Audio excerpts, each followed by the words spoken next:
Bienvenue à Un peu de crime dans ton café. Je suis votre animatrice Catherine et je suis avec Audrey comme toujours. Bonjour Audrey, comment ça va? Ah, ça va pas trop pire. Il y a une grosse tempête de neige dehors, mais on est bien en dedans. Et toi, comment ça va? On s'est calmé la grosse tempête de neige là. Dans mon temps, on avait 5 pieds de neige quand il neigeait. Non mais le monde capote leur vie comme si c'était comme tous les hivers. Comme si c'était la première fois qu'ils voyaient de la neige puis qu'ils étaient dans une voiture en même temps. Écoute, on a la mémoire courte au Québec. Je veux dire, adapte ta conduite puis c'est pas si pire que ça là. On va pas virer fou là. On n'est pas dans le verglas depuis 28 jours. Voilà, c'était mon rant sur la température. Ben, ma sœur a manqué d'électricité hier pendant comme presque 10 heures, fait que... Ben regarde, ça c'est plus dramatique. Moi, c'est les gens qui pognent les nerfs sur la route. Fait que, écoute, moi aussi, c'est ça, la tempête du siècle, là. C'est comme 3 ou 4 flocons qui tombent, là, comme si on était dans une publicité de Noël, là. Fait que moi, je trouve ça génial. Voilà. C'est tout. Ce que j'avais à dire sur la température. Bon, ben c'est la fin de l'épisode, fait que suivez-nous sur... C'est une blague, c'est pas ça qu'on fait aujourd'hui. On espère que vous avez aimé ça, c'était vraiment le fun. Non, c'est pas ça qu'on fait aujourd'hui. Aujourd'hui, on parle de choses épouvantables. Mais avant, on va parler de café! Oui! Go, à toi! Go! OK. Go Alors, au café! alors comme vous savez, Un peu de crime dans ton café, c'est Catherine et moi, mais c'est aussi vous, chers auditoristes. On aime beaucoup avoir vos suggestions, vos propositions. Alors, parfois, il y en a parmi vous qui nous écrivent pour nous proposer de goûter à des cafés. Et parfois, malheureusement, c'est des cafés auxquels nous, on n'a pas nécessairement accès. Donc, on va vous dire les recommandations de d'autres auditoristes. C'est Et parce peut-être qu'on que est vous, trop vous loin. pouvez vous procurer ces cafés-là. Alors, c'est vraiment pour renforcer ce sentiment de communauté. Alors, aujourd'hui, c'est une suggestion de Audrey, qui n'est pas moi, Ah, ok.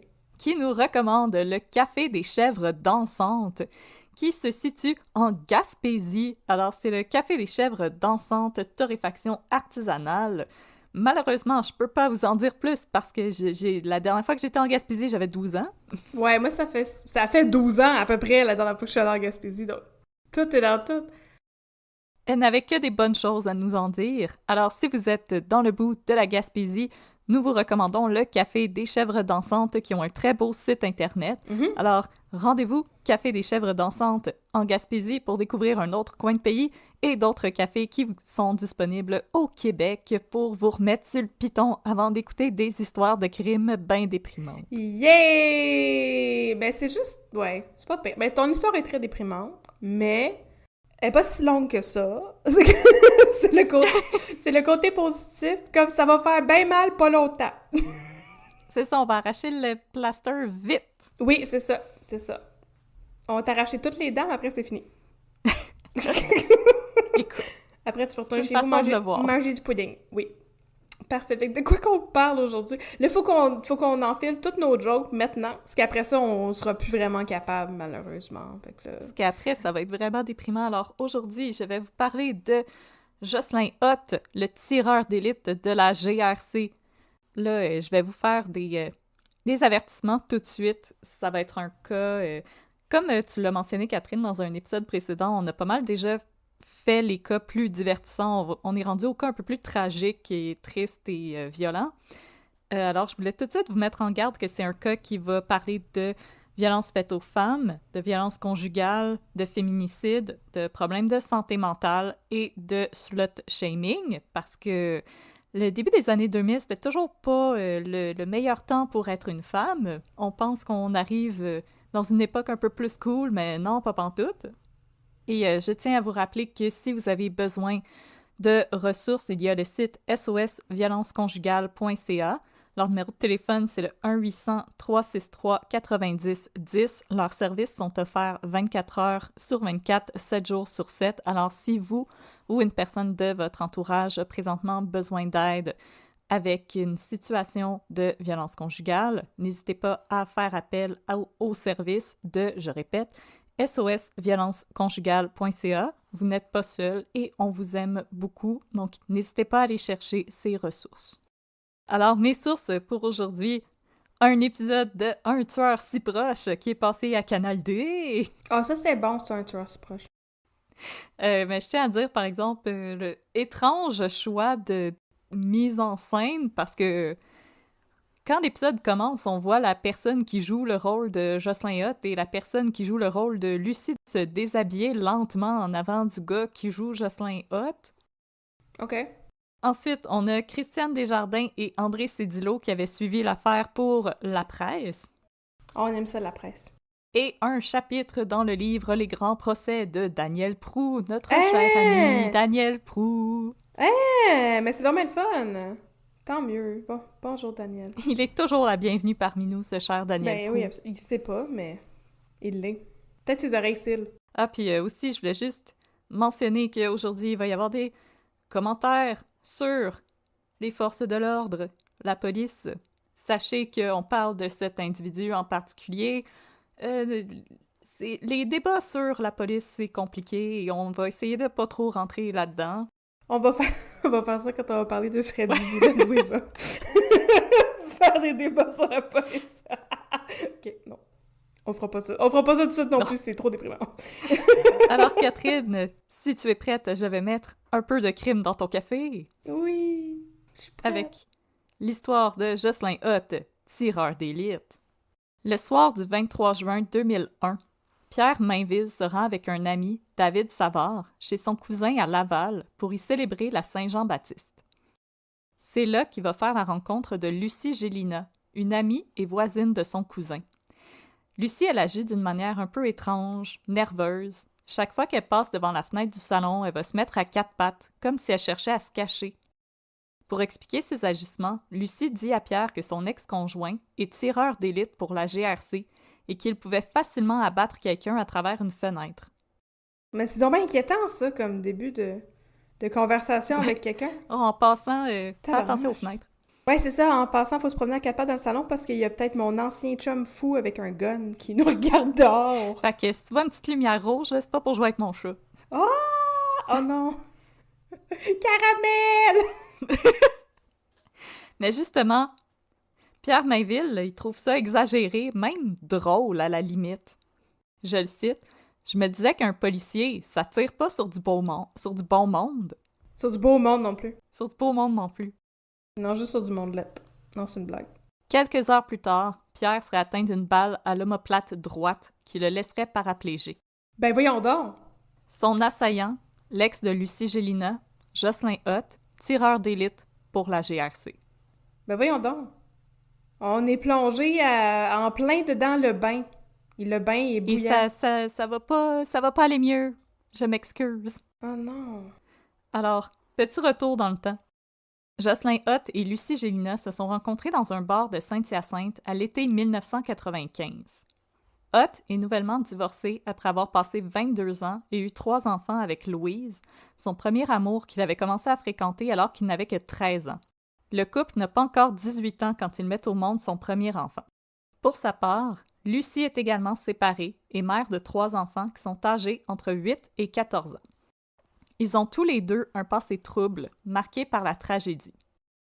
À l'âge de 11 ans, Jocelyn perd sa sœur aînée qui décède des suites d'un cancer. Incapable de faire son deuil, Jocelyn va faire un séjour de 2 mois en psychiatrie à l'hôpital Sainte-Justine.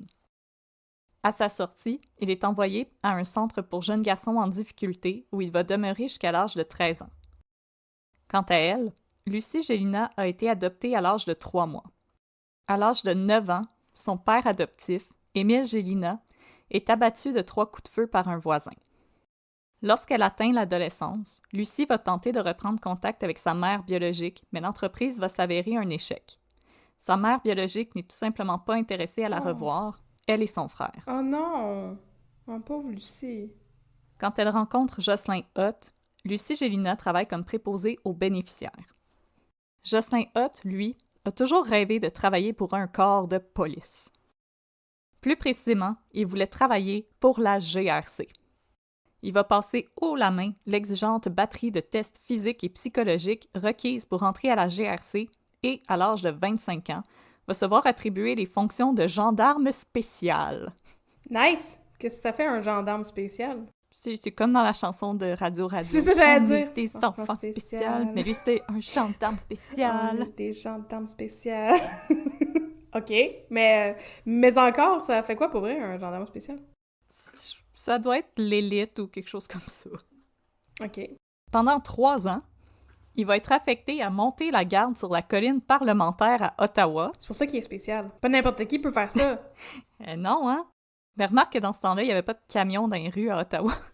C'était une game différente. Mais quand même, faut être spécial pour aller être affecté à ça. Faut être spécial pour aller à Ottawa, c'est une ville spéciale.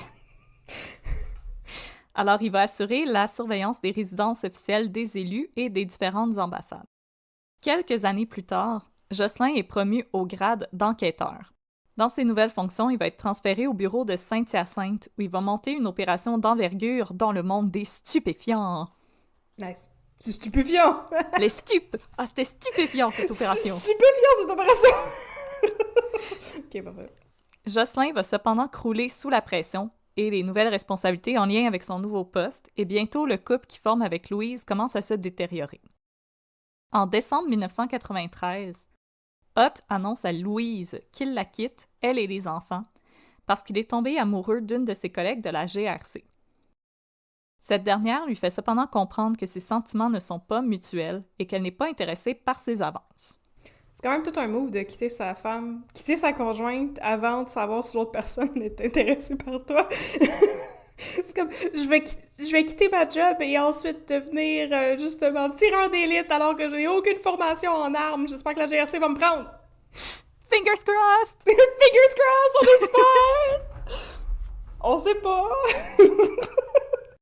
Alors, sa collègue va lui faire comprendre que non, elle n'achète pas de sa marchandise, mais non. Ott refuse de prendre non comme réponse. Ah, c'est pas bon, ça. Non.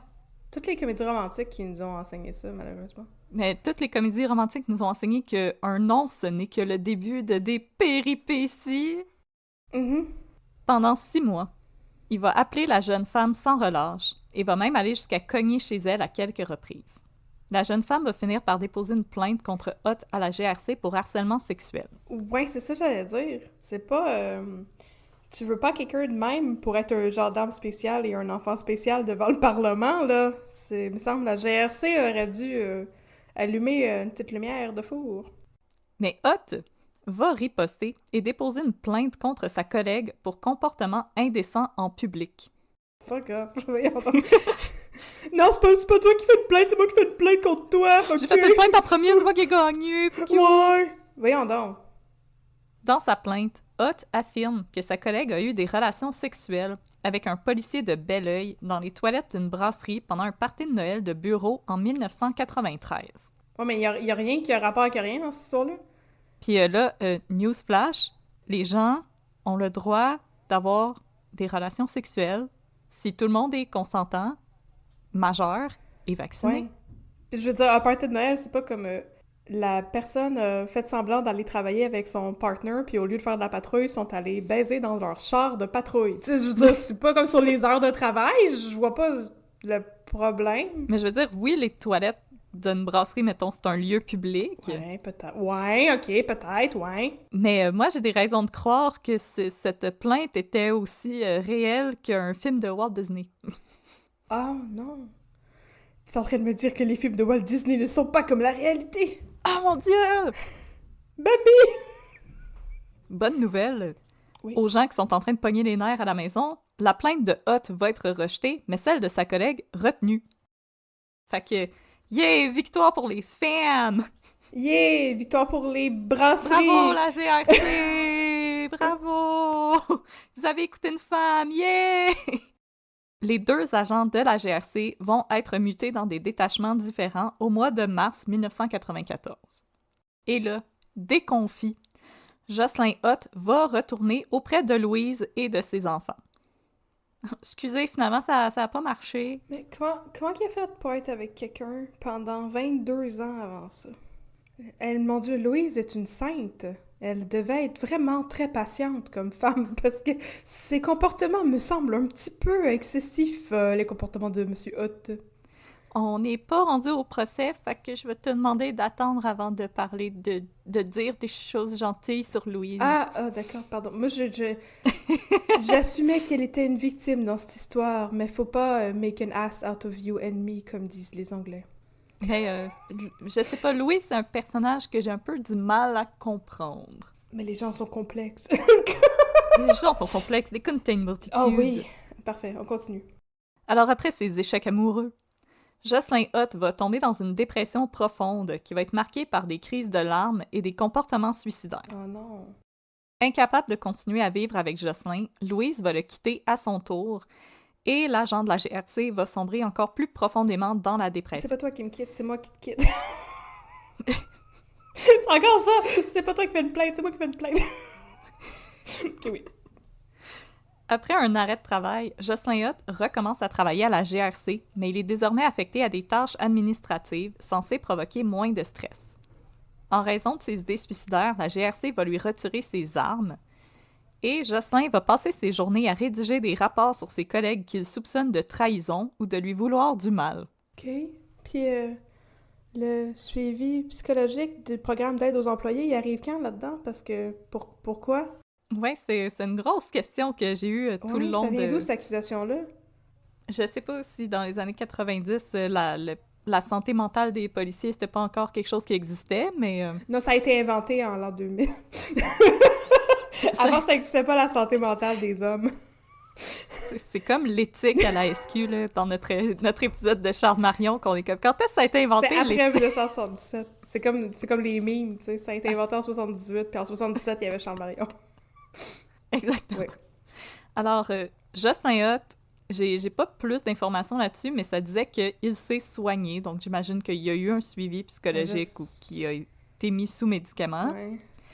En passant, il n'y a aucun problème avec ça. Si vous avez des problèmes de santé mentale, allez consulter, Ouais.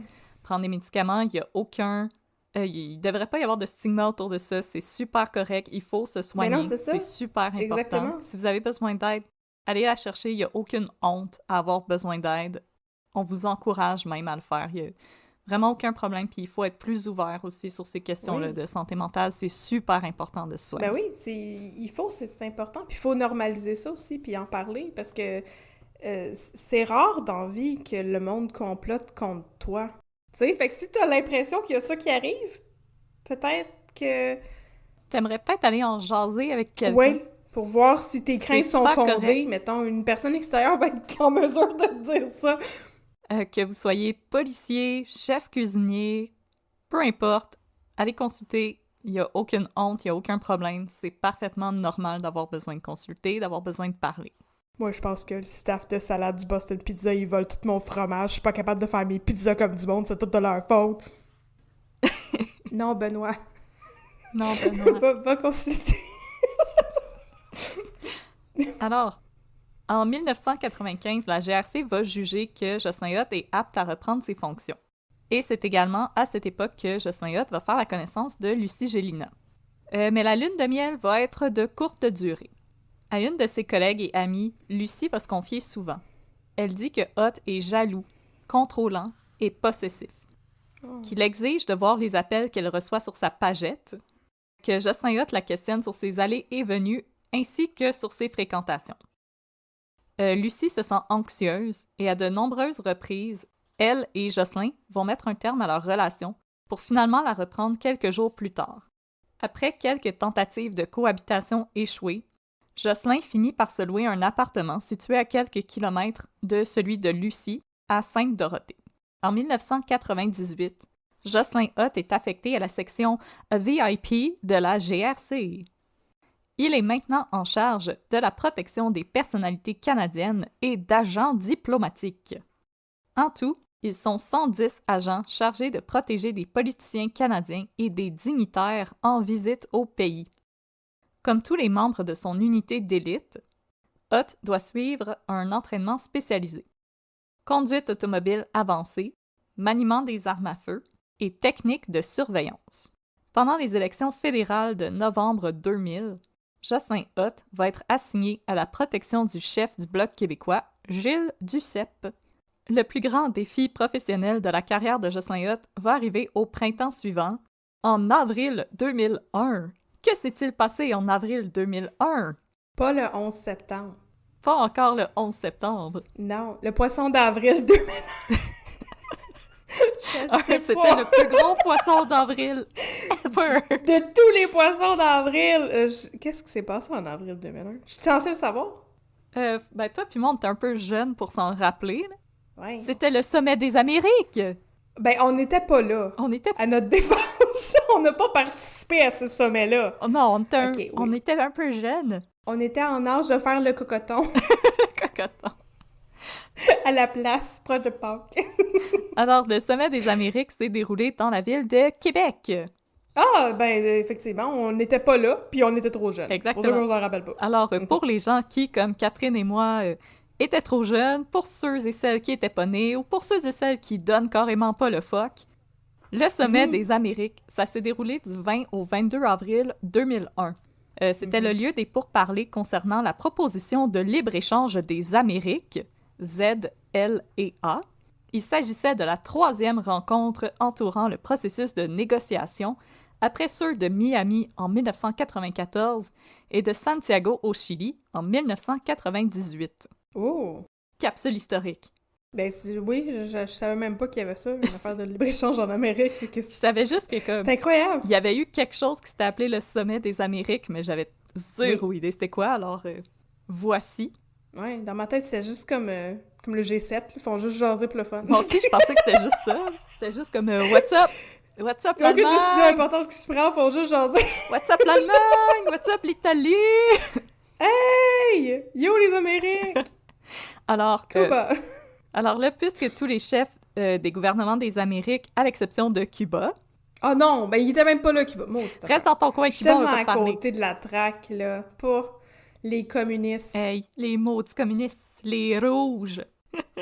Better dead than red, comme ça. Eh boy. Tu vois, je suis capable de faire des jokes pareils, malgré Hey. ce sujet terrible, même si je me suis gâchée Non, à la fin de l'épisode. On n'est pas dans le bout, on n'est pas dans le bout tragique Non, encore. non, on est dans le bout, on fait des jokes sur les communistes. Alors, il va s'en suivre une des plus importantes opérations de sécurité de l'histoire du Canada. Wow. Parmi le dispositif de sécurité mis en place, Jocelyn Hutt va être mis en charge de 9 convois chargés d'assurer la protection des chefs d'État. De George W. Bush. Et c'était George W. Bush dans ce temps-là? Ben oui, c'est lui, c'est ça. Il portait son petit polo de golf, là, pis un alligator en arrière de lui sur le terrain. Son chapeau de cowboy. Hey! Qui l'avait suivi de la Floride. Hey! C'est mon alligator de compagnie! Ouais. Il était prêt à transitionner vers les beaux terrains de golf de la région de Québec. Yeah! Yeah! On va jouer au golf, c'est plein! Cool. En fait, il était ça droit dans le fleuve, les balles de golf. Voilà! Non, on C'est est- réglé. Fini! Alors, de nos jours, on se rappelle surtout des nombreuses manifestations civiles qui ont entouré les négociations. Il va y avoir plus de 50 000 manifestants provenant de partout en Amérique qui se sont rendus à Québec pour faire entendre leurs contestations. Parmi les groupes présents, on va retrouver entre autres Greenpeace, le NPD, le PQ, le Parti communiste du Canada, le Parti communiste révolutionnaire et des nombreux groupes anticapitalistes, syndicaux, étudiants, donc ils se pratiquaient pour 2012, et des groupes féministes. Ben, c'est littéralement parce que Cuba était des communistes qui étaient pas là. C'est vraiment ça! Ouais, C'est parce que... Ah, ok, ben voilà! J'avais tout compris. Parce que les manifestants étaient de gauche et non de droite, ils ont fait face à une importante répression policière. Ah, les commentaires politiques! Ah. C'était la blague politique de l'épisode. Non, on en a fait plusieurs jusqu'à temps. Ouais. Mais les autres étaient improvisés, celle-là était scriptée. La police va utiliser des bombes lacrymogènes, des canons à eau, des projectiles de plastique qui vont servir à disperser non seulement des manifestants violents, mais aussi des manifestants pacifiques et les équipes médicales qui faisaient juste essayer d'aider le monde. Des projectiles de plastique, aïe aïe! Ouais, les balles de plastique, tu sais, quand on entend les gens qui ont perdu, le jeune homme qui a perdu un œil à la manifestation de Oui. Victoriaville, c'est ça qui a Oui, mangé en même temps. je pensais que c'était des balles en caoutchouc, c'est pour ça. Ok, non, c'est la même chose, parfait. La répression policière va faire place à des débordements. il y a des gaz lacrymogènes et des projectiles de plastique qui vont être lâchés sur des simples citoyens de la ville de Québec qui essaient juste d'aller travailler, d'aller prendre un café chez leurs amis. Oh non! Qui voulaient juste vivre. D'aller au bon restaurant italien dans le Vieux-Québec où est-ce qu'on est allé. Ouais, je sais pas s'il existait dans ce temps-là. On se rappelle pas c'est quoi le nom, puis on sait pas s'il existait, fait que C'était le voilà, sapristi. une joke incompréhensible. Ah ben oui, c'est vrai! Vos pâtes sont très bonnes, merci! J'étais comme si j'ai fait une joke totalement incompréhensible. Il y a des commerces qui vont être obligés de fermer quand il y a des bombes lacrymogènes qui vont se rendre dans la zone verte, qui était une zone entièrement libre d'activité en lien avec le sommet des Amériques. Donc, il y avait la zone verte où il n'y avait pas de manifestation, la zone jaune où il commençait à y avoir des affrontements, et la zone rouge qui était là où il y avait le gros de l'action. Yeehaw! Et il y a des projectiles qui vont se ramasser dans la zone verte. Ben là... Le sommet des Amériques va cependant se solder sans qu'aucune décision ne soit prise whatsoever. Et en 2003, la présidente de la commission des plaintes publiques à la GRC, Shirley Heafy, va déclarer que les membres de la GRC ont utilisé une force excessive et injustifiée dans leur usage de gaz lacrymogène pour déplacer les manifestants, qu'une réponse plus appropriée aurait pu être mise à l'épreuve en premier. Je veux dire, je suis d'accord, oui, ça sonne un peu excessif, mais oui. Fait que, au moins, la GRC dit « My bad ». Mais en même temps, on n'était pas là pour juger, on était au cocoton, fait que on sait pas. On était en train de chiller chez nous. Ben, s'il y a des gens qui étaient au sommet des Amériques et qui ont vu ça de près, écrivez-nous, unpeudecrime@gmail.com. On est curieuse. À son retour du sommet des Amériques, Jocelyn Hutt est épuisé et il va recommencer à montrer des signes de dépression. Oh non! Pendant les 3 jours où les événements se sont déroulés, Hutt pouvait parfois travailler près de 20 heures d'affilée et il va recevoir à 2 reprises des bombes lacrymogènes. Ouch! Mais pour son travail, comme un sapin de Noël, Jocelyn Hutt va être décoré. Oui!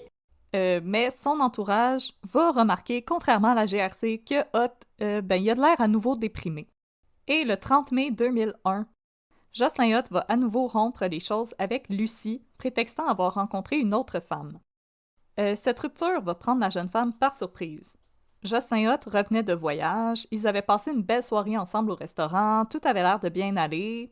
Donc Lucie comprend pas trop qu'est-ce qui s'est passé. Alors le 2 juin, elle se rend chez Hugues Ducharme, son voisin d'en haut, pour lui confier sa peine. Ducharme, qui connaissait Lucie depuis à peine 1 an quand elle venait d'emménager dans son nouvel appartement, et qui faisait juste la saluer une fois de temps en temps quand ils se croisaient et qui pelletait parfois son entrée parce qu'il était un bon Jack, va lui proposer de sortir pour se changer les idées. Ensemble, ils vont se rendre dans un bar où Lucie va faire la connaissance d'un assembleur-soudeur. Et, selon Hugues, les choses avaient l'air de cliquer entre eux, alors il les a laissés ensemble et il est rentré chez lui. Mon Dieu, il est donc bien suave, Hugues l'entremetteur! Il a de l'air bien le fun, Hugues! Oh là là, lui, il sait comment te show you a good time, comme qu'il dit. Lui, c'est un meilleur ami de comédie romantique. Là. Oui, c'est vrai, hein, on est de retour dans les comédies romantiques. Quelques jours plus tard, Lucie fréquente officiellement ce nouvel homme, qu'elle qualifiait de gentil garçon, et avec qui elle se sentait bien. À une amie, elle va confier que son nouveau conjoint s'occupe très bien d'elle, de ses enfants, qu'il lui fait souvent à souper et qu'elle est heureuse. Oh, ben tant mieux pour elle. Mais Jocelyn Hutt, oui. qui n'est jamais vraiment sorti du décor, lui, il peut pas accepter que Lucie soit heureuse avec un autre homme. Mais c'est lui qui l'a laissé. Exactement. Oh, mon Dieu. Il va essayer de reprendre les choses avec Lucie, mais elle refuse. Dans le fond, Lucie va se mettre à éviter d'aller à son appartement autant que possible parce qu'à plusieurs reprises, elle va surprendre Jocelyn en train de les épier par la fenêtre. Mon Dieu! Ah, ça c'est une de mes peurs, là. Je suis tellement contente que moi, mes fenêtres soient pas au niveau de la rue. Ça me fait tellement peur, l'idée de voir comme quelqu'un en train de me regarder. Ah! Et parfois, elle va aussi repérer son camion stationné près de chez elle, avec Jocelyn installé derrière le volant, qui l'observe. Oh, ça c'est effrayant, ça. Jocelyn Hutt est désespéré. Il va essayer d'amadouer Lucie en l'invitant au casino, en lui offrant 10 000 $ et un lave-vaisselle si elle accepte de reprendre les choses avec lui. OK, Ce qui est un peu bizarre. On dirait le Grand Prix à The Price is Right, là, que c'est ça. 10 000 $ et un lave-vaisselle! Pour 10 000 $, un voyage au casino, un lave-vaisselle! Oui, c'est ça! Et vous remportez ce lave-vaisselle! Ta-ta-ta. Wow! Voilà. À ses collègues, Lucie se plaint que Jocelyn ne la laisse pas tranquille et qu'elle se sent toujours épiée. Par ailleurs, les collègues de Lucie vont parfois eux-mêmes voir Jocelyn stationné à proximité du centre où Lucie travaille comme préposée aux bénéficiaires. Mon Dieu, c'est bien inquiétant, ça. De son côté, Jocelyn aussi va se plaindre de Lucie à ses collègues. Il leur dit que c'est une maudite nymphomane qui arrête pas de le harceler, qu'il a rencontré une nouvelle femme et qu'il ne veut plus rien savoir de elle. OK. J'ai l'impression que la vérité est comme de l'autre bord. Je trouve ça alarmant comme propos à tenir à tes collègues. Je sais pas, il me semble que c'est le genre de choses qui... Tu vas avoir les ressources humaines, là, pour en parler après, quand t'entends un Ouais, affaire. je sais pas, me semble que moi aussi, mon collègue me dit ça out of the blue. Je prends mon sandwich puis je vais manger ailleurs. Oui, c'est ça. Le 17 juin 2001, Jocelyn finit par passer un coup de fil à Lucie, où il lui rappelle les circonstances dans lesquelles son père adoptif est décédé. Il semble sous-entendre que si elle refuse de retourner avec lui, qu'elle allait connaître le même sort. Ah, c'est pas chill, ça. Et je vous rappelle, on l'a dit au début de l'épisode, le père adoptif de Lucie Ouais. a été abattu par un voisin. Ouais, c'est pas chill, ça, des menaces. Paniquée, Lucie va se laisser convaincre par Hugues et ses collègues d'appeler la police pour porter plainte pour les menaces que Ott venait de lui faire. Alors Lucie va téléphoner au 911 pour porter plainte contre son ex-conjoint. Des agents du service de police de Laval sont dépêchés chez Lucie pour prendre sa déposition. Elle va leur expliquer que Jocelyn est agent de la GRC, qu'il a accès à des armes, qu'il est émotionnellement instable et qu'il l'a menacé au téléphone. Au terme de sa déposition, Lucie va cependant décider de ne pas porter plainte contre Ott. En tout, les policiers sont demeurés une demi-heure auprès de Lucie Gélina à hocher la tête, à faire des puis rien d'autre pantoute. Ah. Quand ils rapportent à la centrale, les agents déclarent l'appel non fondé et manipulé. À ce jour, on n'a aucune idée de ce que les agents voulaient dire par manipuler. Est-ce qu'ils pensaient que Lucie essayait de les manipuler? Est-ce qu'ils pensaient que Jocelyn avait manipulé Lucie? On ne sait pas. Il y a des journalistes qui ont essayé de se pencher là-dessus, ils n'ont jamais obtenu de réponse. Les agents du service de police de Laval ne vont rédiger aucun rapport, ne vont pas contacter la GRC, vont s'asseoir sur leurs mains et siffler. Puis là, une chose à savoir, c'est que les policiers de Laval, à l'époque, ils avaient le droit de porter plainte à la place de Lucie. Donc, ils pouvaient porter plainte au nom de la population contre Ott, comme quoi il était un danger. Puis, il faut se rappeler que c'est quand on porte plainte que la police a le droit d'agir. Ouais, c'est ça. Sinon, malheureusement, il n'y a rien qui peut se faire, mais ici, on ne fait pas de victim blaming. Lucie avait peur. On peut comprendre ça. Oui, oui. Le 23 juin, Lucie elle va se rendre chez son voisin, Hugues Ducharme, pour passer la soirée en sa compagnie. Éventuellement, ils vont décider de se rendre dans un bar de Montréal pour y fêter la Saint-Jean-Baptiste. Se joindront à eux le cousin de Hugues, Pierre Mainville, et un ami de celui-ci, David Savard.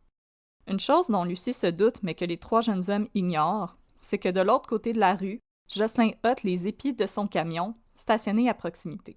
Enragé à l'idée que Lucie ait du plaisir avec des hommes, Jocelyn met la pédale au plancher et se rend à son bureau de la GRC situé dans le quartier Saint-Henri à Montréal. Ah, non! Une fois arrivé, il récupère son arme de service, soit un pistolet semi-automatique de calibre 9 mm, en plus de 2 chargeurs qui contiennent chacun 8 balles. Il n'y a aucune règle qui lui interdit de porter son arme quand il n'est pas en devoir. Au passage, il va même en profiter pour saluer quelques-uns de ses collègues qui étaient sur place. Comme si de rien n'était. Oh, mon Dieu. De retour chez Lucie, Jocelyn va arriver juste à temps pour voir Lucie et ses 3 amis quitter l'appartement pour monter à bord de sa voiture. Il aurait suffi de quelques minutes à peine pour que Jocelyn Ott perde la trace de Lucie et des jeunes hommes. Là, avertissement à nos auditoristes qui ont une âme peut-être un peu plus sensible, ça va devenir très rough les prochaines minutes de l'épisode. Ok, je vais fermer mes oreilles. Donc, c'est le petit drapeau rouge si vous voulez faire un fast-forward pour les prochains 5 minutes. Lucie démarre, direction Montréal, et Ott la prend en filature. Quelques minutes plus tard, il fait un appel de phare et Lucie comprend que son ex la suit. Elle se range sur l'accotement et malgré les hésitations de ses camarades, elle quitte son véhicule pour monter à bord de celui de Ott. Oh. Là, elle va avoir une brève discussion avec son ex, au terme de laquelle elle va parvenir à le convaincre de se joindre à eux pour fêter la Saint-Jean à Montréal. Jocelyn accepte et Lucie retourne à bord de son véhicule pour reprendre la route. Quelques minutes plus tard, Ott fait un nouvel appel de phare à Lucie parce qu'il veut faire un détour par chez lui pour se changer. Il avait passé sa journée à faire des travaux à l'extérieur du domicile de son frère et ses vêtements étaient sales. Lucie ne comprend cependant pas pourquoi Jocelyn veut à nouveau s'arrêter et puisqu'elle arrive sur l'autoroute, elle décide de poursuivre son chemin. Pour Jocelyn, c'est la goutte qui a fait déborder le vase. Les deux véhicules défilent maintenant sur l'autoroute 13 Sud. À quelques reprises, Jocelyn fonce délibérément dans le pare-choc arrière de la voiture de Lucie. Oh my God! C'est une poursuite, là. Oui, oui! Cette dernière appelle le 911 avec son cellulaire, mais c'est Mainville qui va prendre l'appareil pour que Lucie puisse garder les deux mains sur le volant pour éviter les voitures. C'est là que les balles vont commencer à pleuvoir dans l'habitacle de la petite voiture de Lucie. Oh my God! Assis à côté de Lucie, Hugues Ducharme est le premier à avoir été blessé. Il a reçu 5 balles, dont une lui a fracassé la mâchoire. Ben voyons donc, 5 balles! Oh my God! Et là, je cite son témoignage. « C'est comme si une barre de fer m'avait traversé la mâchoire. C'était très douloureux, je ne pouvais plus parler, ça saignait, j'avais la langue déchiquetée. Ben oui, je comprends. Je me suis dit qu'il fallait qu'on se pousse. Je guidais Lucie par signe pour qu'elle passe entre les voitures. On zigzaguait d'un bord de l'autre. À un moment, j'ai senti mon bras se disloquer. J'ai pas senti la balle. Les balles sifflaient dans l'auto, ça criait bien fort. » Assis derrière avec David Savard, Pierre Mainville se rappelle avoir parlé longtemps avec le 911. « J'ai parlé jusqu'à ce que je reçoive une balle dans le dos. Là, j'ai perdu le souffle et je suis tombée sur le côté. J'ai dit à David que j'avais été touchée dans le dos. Il a passé sa main dans mon dos et m'a dit « T'es correct ». Puis il a regardé sa main. Elle était pleine de sang. Il m'a dit « Bouge plus ». Oh my God! Pierre se rappelle qu'à ce moment, il y avait beaucoup de circulation sur la route, probablement à cause de la Saint-Jean-Baptiste. Ben oui. La voiture a commencé à ralentir, puis on a heurté quelque chose. J'ai demandé à David qu'il se couche sur moi, qu'il fasse le mort. Les derniers coups de feu ont été tirés juste à côté de nous. Selon Hugues Ducharme, Lucie a eu le coup fatal dans les derniers moments. Le véhicule était sur la compression, elle ne pesait plus sur le gaz. Il y a eu un léger impact. J'avais l'impression qu'elle était morte. Après la compression, je me souviens plus s'il y a eu d'autres coups de feu.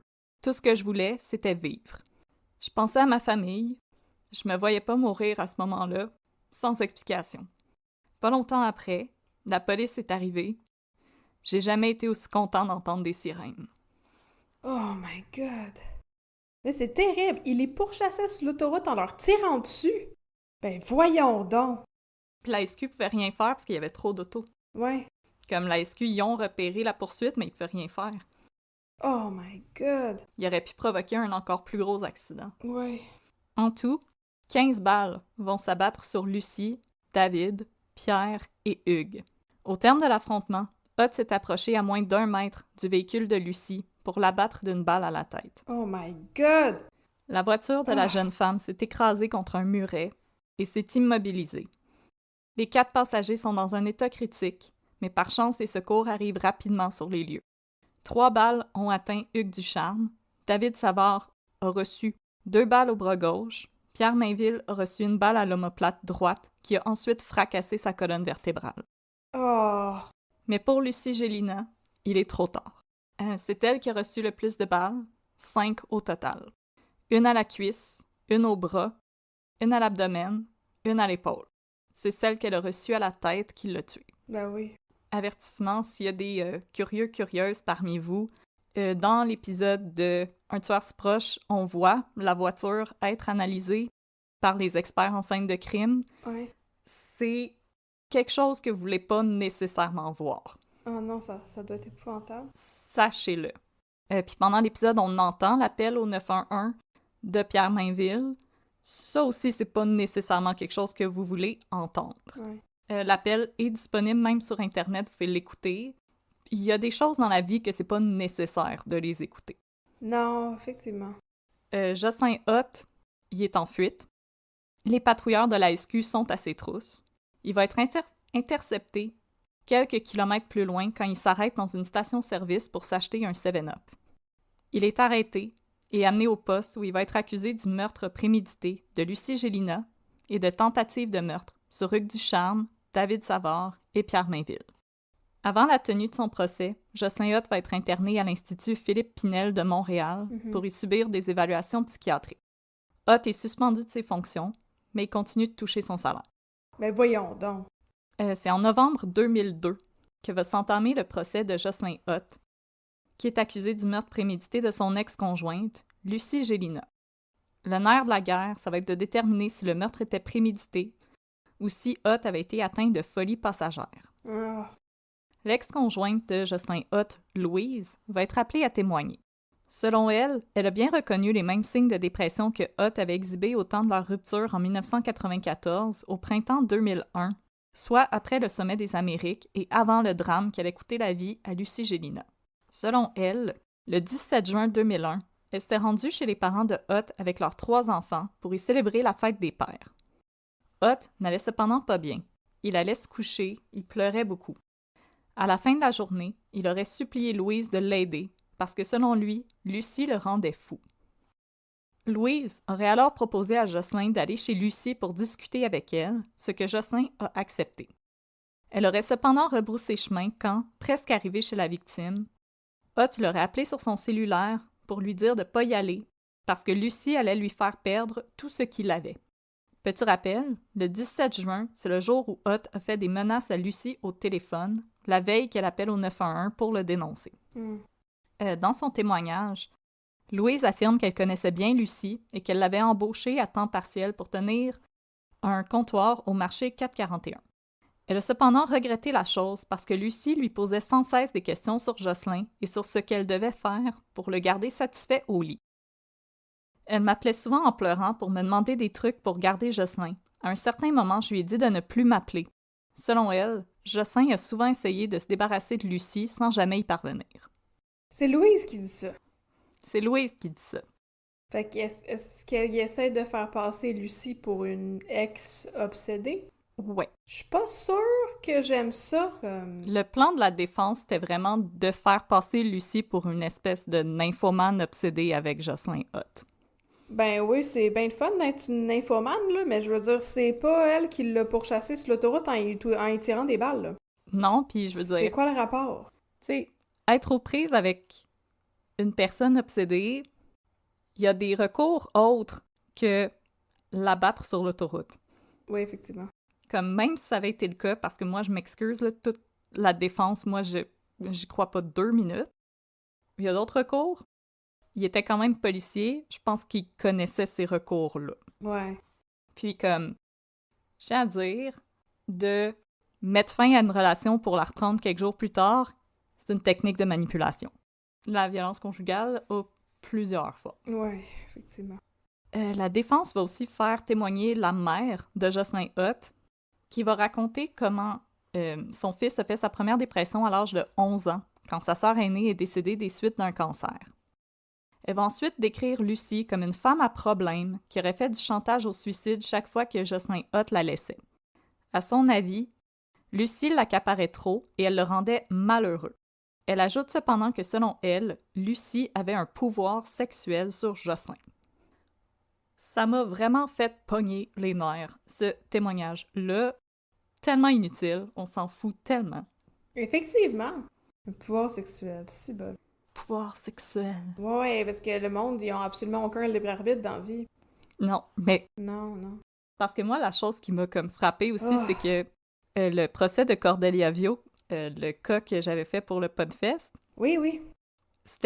Ça faisait partie des arguments que Cordelia Vio avait un pouvoir sexuel sur les hommes. Mm-hmm. Puis Cordelia Vio, c'est début du 20e siècle. Puis là, on est début du 21e siècle, puis on pense encore que c'est des arguments, ça. C'est encore très populaire comme argument, on dirait, c'est ça? Comme, là, on peut-tu en revenir, là? La succube, etc. Les gens ont le droit d'être dans des relations très sexuelles, pas sexuelles.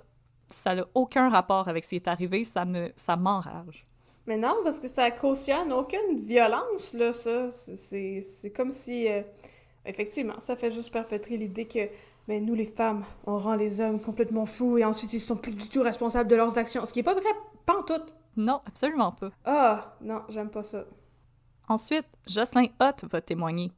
Selon lui, le premier coup de feu en était un de semonce. Donc un warning shot. Quoi? Mais de warning de quoi? De, je sais pas, moi, de attention, je vais t'abattre avec 15 balles. Ouais, c'est ça. Le premier coup de feu, c'était pour inciter Lucie à arrêter son véhicule. Ben oui, mais il aurait juste tiré dans la tête plus rapidement. Mais c'est ça. Qu'est-ce que c'est ça, cette idée-là? OK. Elle aurait C'est plutôt pas... choisi d'accélérer, et c'est ça qui aurait été l'élément déclencheur du drame. Oui. À partir de là, Hutt dit qu'il se rappelle de rien. Il se rappelle pas avoir mitraillé la voiture de la victime, il se souvient avoir eu son arme à la main, mais déclare avoir perdu la raison et la notion du temps. OK. J'étais comme un autocuiseur qui aurait sauté. Ouais. Quand les agents de la SQ lui ont appris la mort de Lucie, il a cru qu'on le menait en bateau. On voit aussi les vidéos de quand la Quoi? SQ l'interroge, puis Ouais. Jocelyn a dit « Non, non, non, c'est pas vrai ». Donc, très in denial. Il avance aussi qu'il faisait une dépression à l'époque, qu'il était à bout de force, qu'il avait perdu le goût de vivre et qu'il pleurait souvent. J'aime pas ça, cet argument-là. OK. Ensuite, Hutt va donner sa version du déroulement de sa relation avec Gélina.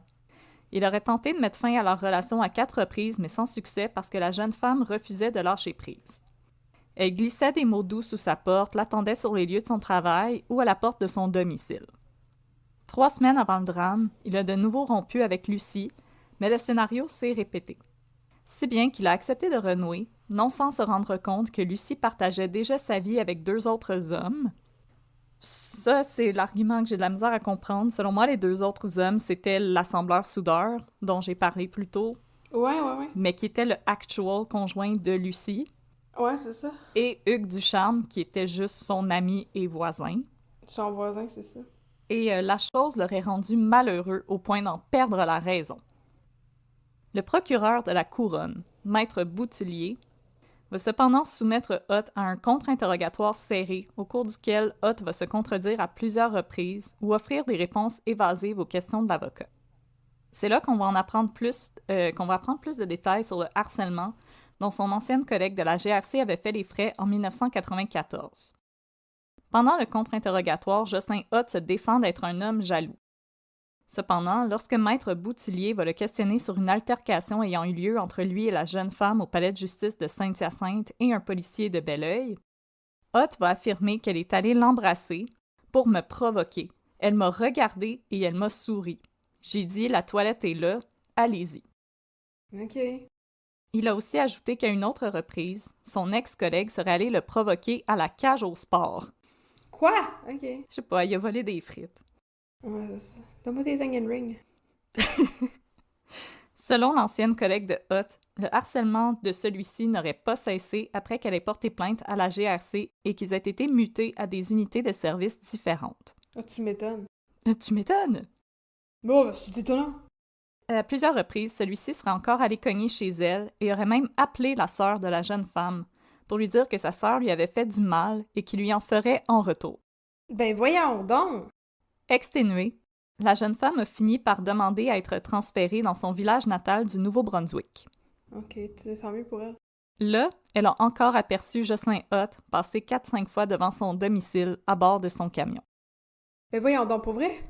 Ah, ciboire, OK. Fait que la GRC, unpopular opinion, il aurait jamais dû retourner dans les rangs de la GRC. Ben non! Ça aurait dû finir là.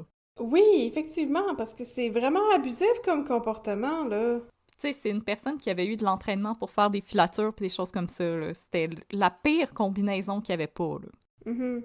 Mais les témoignages les plus importants dans l'affaire, ça va être ceux des psychiatres. Pour la défense, c'est le psychiatre expert Louis Morissette, qui n'est pas marié avec Véronique Cloutier, qui va témoigner. Mhm. Il va diagnostiquer Jocelyn Hutt d'une dépression majeure de type modéré. Hutt était donc déprimé, Mais là, mais il arrivait à fonctionner dans certains domaines en raison de ses acquis. il était très déprimé moyennement. Mais c'est ça, dépression majeure, modérée. Mon Dieu, entendez-vous sur un terme? Qu'est-ce que c'est ça? Comme il était capable de fonctionner, mais il était déprimé. Ouais, appelez juste ça une dépression modérée. Je comprends pas, il me semble que c'est super contradictoire comme... Ouais, moi manière aussi, je trouve d'expliquer ça un peu étrange, mais voici l'explication du psychiatre. La maladie dépressive n'enlève pas tous les moyens. Il a eu une réaction catastrophique à un élément stresseur, soit le refus de s'arrêter de Gélina. Ouais. Il savait qu'il avait une arme et qu'il pouvait tuer quelqu'un. Il a perdu ses freins comportementaux. S'il avait été confronté à la même situation sans maladie dépressive, il n'aurait pas réagi de la même manière. OK. Moi, c'est encore une fois la dépression, ça peut Mais- expliquer des choses, mais ça ne peut pas excuser des choses. Mais je suis pas d'accord. Je veux dire, ça, c'était en 2001. Ben, 2002, là, on est rendu. Mais quand il stalkait sa collègue, là, jusqu'au Nouveau-Brunswick, il n'avait des comportements inquiétants, puis il était pas en dépression. C'est ça, moi aussi, je me disais comme... C'est quoi cette explication? Quand il a fait ces autres choses-là étranges, puis Lucie Gélina aussi, qui avait dit à ses collègues qu'elle se sentait pas en sécurité Ouais. avec lui au début de leur relation, mais c'était pas des moments où il était en dépression, là. Non, c'est ça. Comme oui, il y a eu des pics, mais pendant les espaces entre ces pics-là, il y en a eu des comportements inquiétants, là. Ouais. C'était un homme jaloux qui détestait les femmes. Point final à la Ouais. ligne. Ouais, effectivement. Maintenant, le psychiatre de la couronne, c'était Jocelyn Aubu, qui lui n'adhère pas du tout à la théorie du docteur Morissette, parce que selon lui, il serait trop facile de tout mettre sur le dos de la dépression, et je suis entièrement d'accord avec lui. Ouais, moi aussi. S'il ne nie pas que Ott faisait une dépression majeure à l'époque et que la maladie a pu avoir un impact sur ses actions, il est persuadé que le motif principal se trouve ailleurs. Ouais. Selon lui, le réel déclencheur du drame était la vexation sexuelle de Ott face à Gélina. Ouais, c'est peut-être sa misogynie latente. Oui, je pense que sa profonde haine des femmes, c'est une bonne explication. Moi, en tout cas, je suis un peu dérangée par tous ces propos à l'égard de pas mal toutes les femmes dans cette histoire-là, là, quand il traitait le monde de nymphomane et tout, ça ne sonne pas exactement comme quelqu'un qui a beaucoup de respect et d'estime pour le... La jante féminine, Ouais, non, j'allais dire le sexe l'autre... opposé. Pas le sexe posé. Oui, mais la jante féminine, ça fait. Alors, le soir du 23 juin, Ott se serait rendu au domicile de Gélina pour la trouver en compagnie de 3 jeunes hommes en train de boire de la bière et de fumer des joints. Elle a le droit, live your best life. Oui. À un moment, quelqu'un a tiré les rideaux et Ott a assumé que Gélina s'apprêtait à avoir des relations sexuelles avec les 3 hommes. Encore une fois, elle a le droit. C'est ses affaires. Ouais, mais il allait peut-être faire d'autres choses aussi. Il pouvait faire des courses sur Mario Kart. Oui. Peut-être qu'il voulait pas que le monde creepy dans la rue les regarde, puis qu'il se posait Ouais. un premier rideau. Peut-être qu'elle voyait que Jocelyn Ott, il l'épiait puis elle a fermé les rideaux parce qu'elle était écœurée. Ben oui, c'est possible, ça aussi. En colère, c'est là que Jocelyn Ott serait allé chercher son arme à Saint-Henri. Et là, je cite M. Aubu, « Il a eu 50 minutes pour faire un autre choix. Il savait ce qu'il faisait, donc il était conscient de ce qu'il faisait. » Selon lui, la théorie du docteur Morissette équivaudrait à dire que le crime s'est décidé sur un dixaine et ça tient pas la route. Oui, mais c'est ça que j'allais dire, ok. Lors des plaidoyers, Maître Boutillier déclare que les faits parlent d'eux-mêmes et la preuve ne laisse aucune place au doute raisonnable. Ott a harcelé Lucie Gélina pendant les semaines qui ont précédé le drame et lui a fait des menaces à peine voilées en lui disant 6 jours avant la date fatidique qu'il avait laissé sa dernière chance et qu'elle finirait comme son père. C'est une chronique d'une mort annoncée, a dit Maître Boutillier. Involontaire, il est allé chercher son arme, un trajet de 50 minutes. Le crime n'a pas duré 3 secondes, Ouais. il a duré 6 minutes et 10 secondes sur une dizaine de kilomètres au cours d'une chasse à l'homme. Ben c'est ça, effectivement. Je veux dire, quelque chose d'impulsif, ça aurait été, il a déjà son gun, elle ferme les rideaux, il tire à l'aveuglette dans l'appartement parce qu'il pète une coche. Pas... je veux dire, il y avait effectivement énormément de temps pour réfléchir à ce qu'il faisait, là. C'est ça. Moi, c'est vraiment le trajet pour aller chercher le fusil, l'avoir suivi.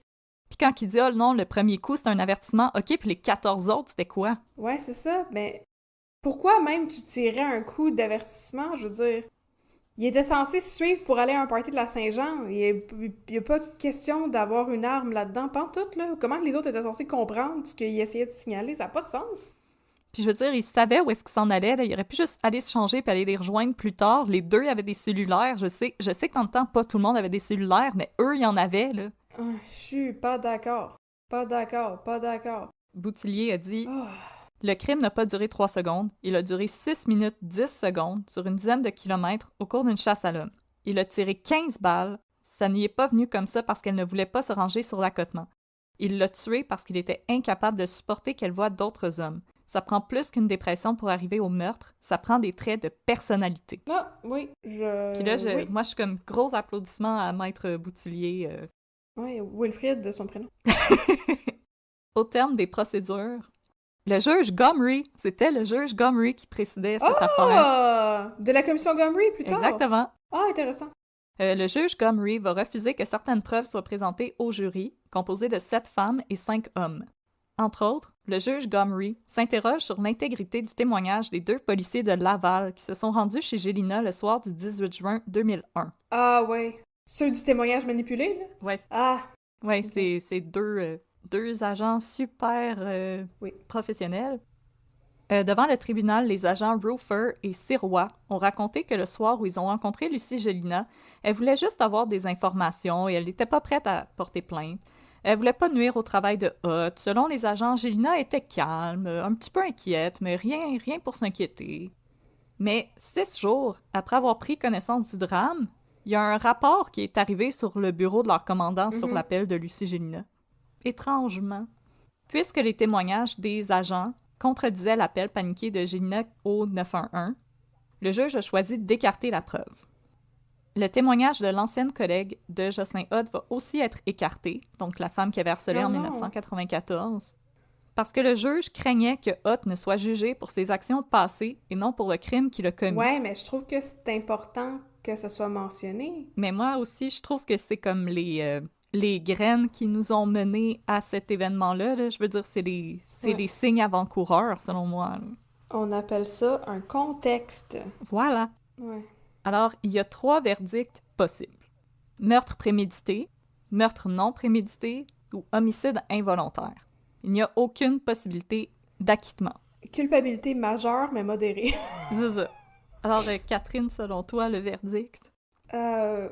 Premier degré. Le 18 décembre Oui? 2002, bonne fête moi, Hutt est reconnu coupable Yay! du meurtre prémédité de Lucie Gélina.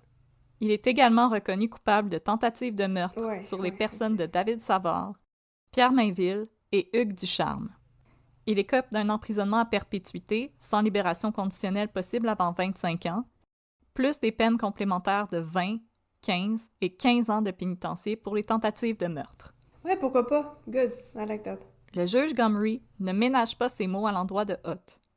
Je n'ai jamais entendu un mot de remords que Jocelyn Hutt pourrait avoir à l'égard des victimes. Je n'ai aucune empathie pour l'accusé qui est un narcissique qui pense juste à lui et ne regrette rien. Lucie Gélina ne méritait pas la mort. Vous avez trahi la fierté de vos parents, de vos enfants et de la GRC. Malgré la lourde peine dont écope Jocelyn Hutt, les vies de Hugues Ducharme, David Savard et Pierre Mainville sont à jamais changées par ce soir fatidique du 23 juin 2001. Hugues Ducharme, qui travaillait dans une usine, n'a jamais pu reprendre le travail. Oh. Outre les séquelles psychologiques, il a perdu une bonne partie de l'usage de son bras et de sa main gauche, en plus d'avoir subi de nombreuses opérations pour reconstruire sa mâchoire. Sa mémoire à court terme est également affectée. David Savard, électromécanicien, a perdu la mobilité de son bras gauche et souffre d'un important syndrome de stress post-traumatique. Ben oui, je comprends. Ça doit être difficile après ça de rouler sur la 13 aussi. Exactement. Il n'a également jamais repris le travail. Pierre Mainville, qui travaillait comme technicien d'essai dans une compagnie de développement, n'a jamais pu retourner au travail. Il est paralysé de la poitrine aux pieds et souffre de spasmes graves, en plus d'avoir des plaques de métal qui soutiennent sa colonne vertébrale. Oh, c'est pas... Les 3 hommes vont intenter une action en dommages et intérêts contre la police de Laval, qui a eu un rôle important dans l'accident dont ils ont été victimes. Au terme de longues procédures judiciaires, la ville de Laval est condamnée par la Cour d'appel du Québec à verser plus de 800 000 $ à Pierre Mainville, 500 000 $ à Hugues Ducharme et 62 000 $ à David Savard. J'espérais que c'était pas 800 000 split en 3, là. Mais 62 000 $, c'est pas beaucoup, me semble. Ah là là là là là là. Mais David Savard, c'est celui qui s'en est le mieux tiré. Ah ouais, mais quant à moi, ça mériterait une meilleure... Mais je dis ça en pesant mes mots, là. L'idéal, ça aurait été qu'il aille fêter la Saint-Jean avec Lucie Gélina puis que tout le monde soit correct. L'idéal, c'est pas de se faire pourchasser sur l'autoroute puis tirer plein de balles. Exactement. Ah ouais, 62 000, je suis pas d'accord avec ça. Oui. Les médias ont passé beaucoup de temps aussi à fustiger la police de Laval, d'avoir absolument rien fait pour aider Lucie Gélina. Oui. Puis je tiens à dire que dans un journal de Laval où j'ai trouvé le résultat de la poursuite de David, Hugues et Pierre contre la ville de Laval, ils se sont trompés dans le nom de Lucie. Ils l'appelaient Lucie Gingras. Puis ça m'a tellement fâchée qu'une victime de violence conjugale, on dise son nom tout croche. Oh, oui. Ça m'a vraiment énervée. Oui. Puis, On est à la conclusion de mon épisode. Non, mais l'affaire du journal, là, on va écrire un article pour décrier que la police de notre ville a pas été capable de se badrer d'un cas de violence domestique, de violence conjugale comme du monde, mais nous autres, on n'est pas foutus d'écrire le nom de la victime comme faut. Exactement. Ben voyons donc. OK, oui. Pas bravo, là. On n'est plus en 1879, là, c'est pas Mary Gallagher, là. Non. Il y a des sources pour vérifier, c'est pas difficile. Il y avait beaucoup d'articles de la presse, là. C'était pas difficile de trouver des choses comme il faut. Ça vient de la part de la personne qui est pas capable de prononcer le nom de Jonathan Betté comme du monde. Écoute. Oui. Mais là, on en est à la conclusion. OK. Jocelyn Hutt est décédé d'un cancer du pancréas en 2014 à l'âge de 55 ans. Il était toujours emprisonné à Sainte-Anne-des-Plaines. Mais là, c'est le silver lining de l'épisode. Je t'avais promis qu'il y allait avoir du positif à la fin de l'épisode, et voici. Le silver lining, c'est qu'il est mort du cancer du pancréas? Non, il y a un silver lining. OK. J'étais comme, je sais pas, il me semble qu'il n'y a pas beaucoup de... Non, je suis pas en train de me réjouir de la mort de quelqu'un d'autre. Ça aurait pu être pire, il y a quelque chose qui s'en vient, il y a encore un paragraphe dans mon texte, là. Ah, d'accord. Pierre Mainville a refusé de se laisser abattre. Il a fondé une famille, il est père de 2 enfants, et il a voué son énergie à la pratique de l'escrime de haut niveau. Il a participé aux Jeux paralympiques de Pékin en 2008, Londres en 2012, Rio en 2016. Il est le premier médaillé du Canada au championnat du monde d'escrime en fauteuil roulant en 2010. Interrogé au moment du décès de Hutt en 2014, Mainville s'entraînait encore pour participer à des championnats d'escrime et disait n'éprouver aucune rancœur à l'endroit de Hutt, que celui-ci avait tout mis derrière lui et qu'il se concentrait sur son avenir. C'est donc bien beau, ça! Ok, excusez. Je suis d'accord que c'est une belle finale. Puis tu sais que j'aime ça, les Jeux olympiques! Puis il y avait une photo de Pierre Mainville qui posait vraiment fièrement dans son habit d'escrime. Puis c'était vraiment une belle finale. Oh, wow! Je suis contente pour lui! Oh, Catherine! C'est très inspirant. C'était un cas rough. Au moins, il y a eu justice. Puis le silver lining, c'est qu'on peut parler des Jeux olympiques. Oh non, mais c'est... Puis j'ose espérer qu'en 2022, dire qu'une femme aime avoir du sexe, ce n'est plus un argument pour défendre la personne qui l'a assassinée. Effectivement. Je suis contente pour Pierre Mainville. Pour ce cas-là, j'étais un peu curieuse de savoir, Catherine, ce que t'en pensais versus Denis Lortie, que c'était aussi un peu une bataille de psychiatres en cours. Ouais, je sais que tu m'as dit ça, mais je sais pas, toute la pitié que j'éprouvais pour Denis Lortie, je ne l'éprouve pas pour Jocelyn Hutt. J'ai de la misère avec le contexte, justement, que le juge essayait d'écarter, là. Je trouve que, justement, son historique d'harcèlement puis de comportement comme manipulateur et contrôlant à l'égard des femmes, ça rend ça plus dur pour moi d'avoir l'impression qu'il a pété une coche puis il était plus en contact avec la réalité. Non. Quand Denis Lortie, lui, il avait... Ben, je veux dire, oui, effectivement, le contexte est similaire. Je veux dire, c'est des gars de l'armée, ils ont pris, tu sais, des armes de service pour aller faire... Mais justement, le contexte est différent dans le sens où, Denis Lortie avait l'air d'avoir des problèmes de santé mentale qui étaient, je dirais, peut-être plus graves que ceux de Jocelyn Hutt, là. Je veux dire, on n'a jamais su le fin mot de l'histoire, puis s'il y avait de la schizophrénie ou whatever, mais c'était de la psychose, là. Il perdait complètement contact avec la réalité par moment. Puis après ça, il revenait puis il disait c'est mon esprit qui me dit de faire des choses puis je comprends pas pourquoi puis j'ai plus le goût de vivre, tu sais. Puis je sais pas. Dans ma tête, c'est pas la même chose. Puis toutes les abus puis la violence que Denis Lortie avait vécu, ça aussi, je trouve ça pèse lourdement dans la balance, là, le fait qu'il se faisait harceler sur la base de carp, que les gens riaient de lui parce que c'était un francophone, parce qu'il avait pas de dents, parce qu'il était bizarre, parce que, tu sais, Jocelyn Hutt avait pas tous ces facteurs-là dans son existence à lui. Je veux dire, il a essayé de dire qu'il se faisait harceler par des femmes parce que c'était des nymphomanes, mais je sais pas, j'ai pas l'impression qu'il était victime des circonstances comme Denis Lortie l'avait été, tu sais. Ça excuse pas du tout ce que Denis Lortie a fait, par exemple. Ça, je veux dire, faut qu'on le rappelle, là. C'est assez épouvantable d'aller faire une tuerie à l'Assemblée nationale, faites pas ça, mais je veux dire, non, je les mets pas dans le même panier. Non, ben, J'étais quand même curieuse de t'entendre là-dessus, mais moi aussi, ce que je vois, c'est un long pattern de haine envers les femmes, de désir de contrôle, de pouvoir. Ouais. Puis moi aussi, quand j'ai vu que le juge avait écarté la preuve de la femme qui avait harcelé en 1994, j'étais pas d'accord du tout. Pour moi, c'était des signes avant-coureurs là, qu'il allait se passer quelque chose. Oui. Puis effectivement, c'est difficile de savoir quoi faire du témoignage de son ancienne femme. Il était marié, c'est ça. C'était pas juste son ancienne conjointe, c'est son ancienne femme. C'était son ancienne femme, me semble. Ouais, ben effectivement, parce que, je veux dire, je sais pas, j'ai quand même l'impression que peut-être qu'elle a été victime d'abus là-dedans, puis qu'elle s'est fait beaucoup manipuler, puis je sais pas trop. Non. C'est très difficile, mais effectivement, je trouve que il y a quelque chose dans le rapport au pouvoir sur l'autre qui est inquiétant puis qui se profilait depuis longtemps, là. Je veux dire, justement, on fait pas du armchair psychology, mais Denis Lortie, il était pas rentré dans l'armée parce que ça y tentait d'avoir du pouvoir sur le monde. Tu sais, lui, il voulait... C'était weird, puis je veux dire, c'était complètement irrationnel, mais tu sais, il voulait se porter à la défense du peuple canadien-français et de la langue française. C'était pas parce que j'aime ça avoir un gun, c'est impressionnant. Tu sais, je pense que j'aime ça avoir un gun, c'est impressionnant, devrait être un red flag quand t'es en train de faire tes entrevues pour l'armée ou un corps de police en général, là. Pas sûr c'est une motivation qui... ouais. Mais je tiens à dire dans les commentaires, parce que l'épisode de Un tueur se proche est disponible sur YouTube. Mm-hmm.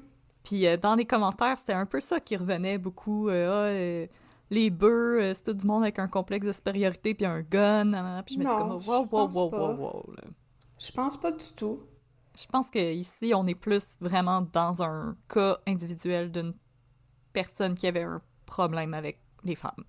Oui, absolument. Je pense pas qu'il faut mettre tout le monde dans le même panier, justement. Moi, j'ai un peu de la misère avec... Non, en fait, je pense pas. Je sais qu'il y a des gens qui rentrent en police pour protéger la population. Oui, bien sûr. Il y a plein de monde qui vont aller faire ce métier-là par idéalisme, parce que c'est un métier qui se prête à ça. Tu vas pas décider de devenir dentiste pour changer le monde, tu sais. Mais je veux dire, si tu décides que... Non, mais tu sais... Changer le monde d'un sourire à la fois. Un sourire à la fois. Mais tu pourrais faire ça, ce serait magnifique. Tu redonnes le sourire aux gens. Effectivement, tu sais, aller dans... tu sais, devenir premier répondant, là, devenir ambulancier ou devenir pompier ou devenir policier, justement... J'ai aucun problème à envisager que tu puisses décider de faire ça parce que tu as envie de changer les choses et de faire une différence positive dans le monde, tu sais. De venir en aide aux gens. Oui. Mais si tu me permets, Catherine, oui, j'aimerais faire une recommandation média à nos auditeuristes. Ben oui, c'est quoi? J'aimerais recommander, je t'en ai déjà parlé, la 3e saison de la série Plan B. Oui! Je pensais à Véro TV qui est disponible sur tout.tv. Bon, c'est l'extra, mais l'extra, vous pouvez l'avoir gratuit pendant 1 mois, puis il y a 6 épisodes, donc ça assure. Regarde assez facilement, puis dans le fond, rapidement, c'est l'histoire d'une jeune femme qui est jouée par Anne-Élisabeth Bossé, qui est patrouilleur et qui se rend sur les lieux d'un drame conjugal qui va mal se terminer. Et là, elle va faire appel à ce qu'on appelle l'agence Plan B pour retourner dans le temps puis essayer de prévenir le drame conjugal. Mais ce qu'on constate, c'est que c'était pas... Le problème était beaucoup plus profond que ce qu'on pense. Puis c'est pas parce que elle les empêchait de se voir ce jour-là que ça va pas arriver.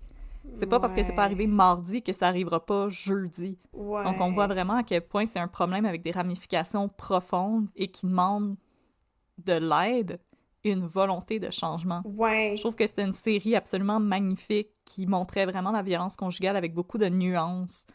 C'était tout en teinte de gris. Puis on voit autant la détresse d'une victime que la détresse mentale d'un perpétreur. Mm-hmm. Puis je trouvais que c'était très fort de cette série-là de quand même montrer une certaine empathie pour un monstre. En tout cas, moi, je trouve que c'est une chose que on fait bien au Québec. On fait de l'excellente télé au Québec. Je sais que très nuancé. Micheline de Sinor n'est pas d'accord avec nous. Là. Elle a dit qu'il n'y en a pas de talent au Québec, mais moi, je dis il y en a énormément du talent au Québec. Ben oui, puis... On peut être très fiers de notre télé. Je pense justement qu'il y a quelque chose de très positif dans la manière dont on réalise des histoires comme ça, puis on les... qu'on les adapte à l'écran, ou qu'on les invente, ou qu'on les crée et tout.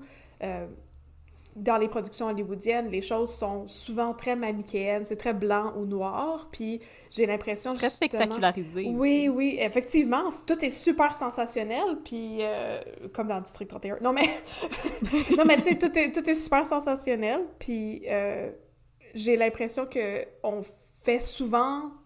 On fait souvent le pari d'essayer de représenter les choses de manière un peu plus nuancée au Québec.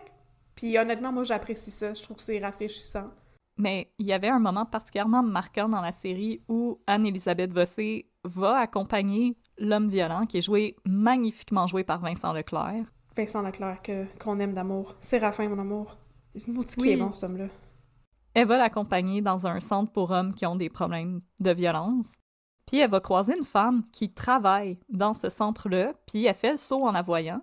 Puis la femme lui dit, ben, écoutez, c'est toujours des femmes qui aident les femmes, puis des hommes qui aident les hommes. Comment on peut espérer se comprendre un jour? Oh. J'ai trouvé que c'est une magnifique citation. Cette conversation-là de Anne-Élisabeth Bossé avec cet employé-là, c'était...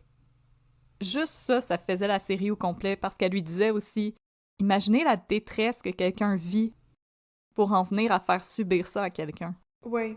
C'était magnifique. C'est pour ça que j'ai autant adoré cette série-là, parce que c'est vraiment un regard nuancé et humain sur la violence.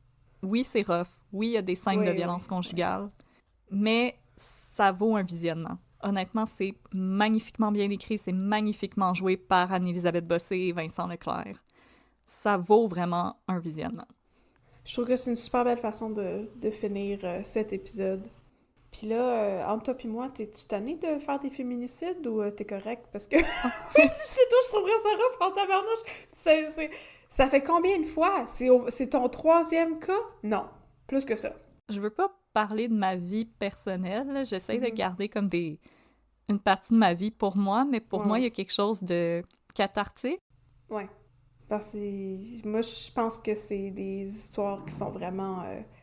justement très difficile à raconter, mais que tu racontes très bien. Puis je te remercie de faire ça parce que justement, moi, j'aurais pas le cœur de le faire.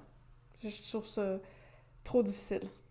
Puis je sais pas, j'ai l'impression que quand on en parle, en même temps, on en profite pour donner des ressources, pour exposer un peu des signes. Puis j'espère des fois qu'il y a peut-être des gens que ça va peut-être les aider à constater des situations.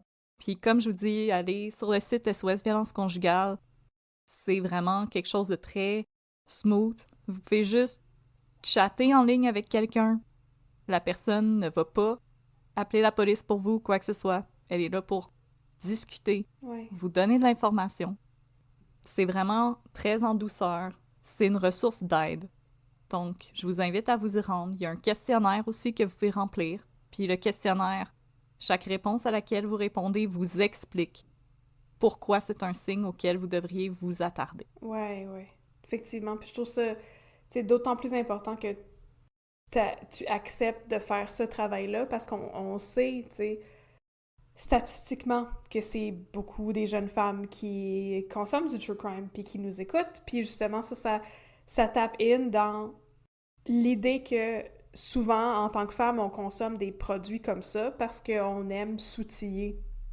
Tu sais, je trouve que c'est vraiment quelque chose d'admirable ce que tu es en train de faire. Puis justement, moi, c'est des affaires qui m'affectent énormément. Puis j'ai pas le cœur de faire des histoires... tu sais, déjà que j'ai fait Benoît Gay avec des agressions sexuelles en série, moi, les violences faites aux femmes, c'est quelque chose justement qui m'affecte trop pour que je sois capable d'en faire plusieurs cas. J'ai pas cette force-là puis ce courage-là. Fait que je trouve ça admirable que tu l'aies. Puis je te remercie beaucoup pour ce que tu fais. Merci de m'accompagner là-dedans aussi, parce que je pense que t'es ma roche aussi souvent, là. C'est difficile pour moi, mais t'es là, puis ça me fait du bien d'en parler avec toi, puis de t'entendre rire, puis que tu me fasses des sourires comme ça. Moi, ça m'aide. Comme, oui, c'est rough, mais en même temps, ça peut aider quelqu'un, puis pour moi, c'est un moment où est-ce que je peux discuter avec toi, puis on se rapproche. Oui. Ça me fait quand même du bien, au fond. Peut-être qu'un jour, je vais accepter finalement de faire le cas qui m'a... Tu sais, parce qu'on a tous une histoire qui nous a plus marqué, ou tu sais, dans notre vie personnelle, ou quelque chose qu'on a vu qui a comme touché une corde sensible, puis qui nous a fait s'intéresser au true crime. C'est ça. Moi, il y a quelque chose qui a été couvert justement par un tueur si proche qui est arrivé dans ma ville à une fille qui allait à mon école secondaire, puis je sais que c'est la raison pour laquelle j'ai énormément de difficultés avec toutes ces histoires-là. C'est une histoire de violence faite aux femmes, puis un jour, je vais peut-être avoir le courage de le faire, puis je sais que tu vas me rendre l'appareil, puis tu vas être là pour moi pour m'épauler à travers ça. Ah! c'était plein d'amour et de bienveillance. Ah, je m'attendais pas à pleurer à la fin de cet épisode, mon Dieu. Les Jeux olympiques, le Paralympique, Pierre Mainville. Oh, c'était vraiment... Oui, c'était beau et inspirant comme finale, ça, je suis vraiment d'accord. On espère que vous avez apprécié cet épisode qui était vraiment très bien rodé. Merci beaucoup, Audrey, pour tout ça. Mon Dieu, je suis fatiguée, là. Ça a pris toutes mes émotions, écouter cette histoire-là. Oh! Alors, on vous remercie beaucoup, chers auditeurs, chères auditrices, de vous être joints à nous. Si vous voulez avoir plus de contenu comme ça, ben on essaie d'en rendre disponible le plus que c'est possible dans la mesure du possible. Puis vous pouvez nous suivre sur Facebook, @unpeudecrime, sur Instagram, @unpeudecrime dans ton café. Puis là, je pense qu'il faut qu'on le signale avant que ça change. Je sais pas si ça a déjà changé, j'aurais dû faire un screenshot, là, mais l'autre jour, on avait 666 abonnés sur Instagram. C'est le chiffre du diable! Et j'aurais vraiment dû faire une capture d'écran! Le chiffre juste 666. Non, mais merci beaucoup pour tout votre soutien. C'est incroyable, 666 personnes sur Instagram, quand nous autres, on fait comme... Oh non, on est rendu à 668. Non! Oh! Ah non, mais c'est ça, moi je trouve ça vraiment incroyable parce qu'on fait pas de, tu sais, on fait pas de publicité ciblée, on n'a pas de sponsored content, on n'est pas Joe Rogan, fait que je trouve ça vraiment incroyable qu'on réussisse à atteindre ces chiffres-là. Merci beaucoup. Non, Neil Young n'est pas parti de Spotify à cause de nous. Ben, tant mieux. Moi, j'espère qu'on va être la raison pour laquelle Neil Young va revenir sur Spotify. Parce que j'aimerais ça. Écouter sa musique encore. Ben, je peux déjà l'écouter parce que je possède ses CD, parce que je suis vieille. T'es tellement vintage. Je suis très vintage! Fait que, oui, on vous remercie beaucoup pour votre soutien. Fait que suivez-nous sur Facebook @unpeudecrime, sur Instagram @unpeudecrime dans ton café. Si vous avez des recommandations de café ou de cas, ou si vous voulez passer, je sais pas si ça vous tente de passer des messages en ondes. On n'a jamais fait ça, mais pourquoi pas, tu sais. Écrivez-nous, unpeudecrime@gmail.com. Stay tuned et allez sur nos réseaux sociaux. Puis si vous dites « Oh, mais non, c'est parce qu'ils ont probablement d'autres choses à faire dans leur vie que de lire mes courriels. Je vais pas leur écrire. » Non, moi, j'ai rien d'autre à faire. Donc, écrivez-moi. On les lit tous, on vous non, garantit. Mais sérieusement, oui, on les lit tous. Puis on essaie de vous répondre le plus rapidement possible. Puis ça nous fait toujours vraiment chaud au cœur de vous entendre et de vous lire. Parce qu'il y a toujours une personne qui nous appelle. Mais appelez-nous pas si ça fait peur. C'est correct. Si je connais pas le numéro, je réponds pas. Non, c'est ça. Fait que si vous... Mais là, vous savez comment ça marche. Là. Ça fait comme 30 épisodes qu'on fait les 2 minutes de babine. On embarque direct tout de suite maintenant dans les 2 minutes de babine consacrées à District 31. Yes, sir. Yes, sir. 2 minutes de babine.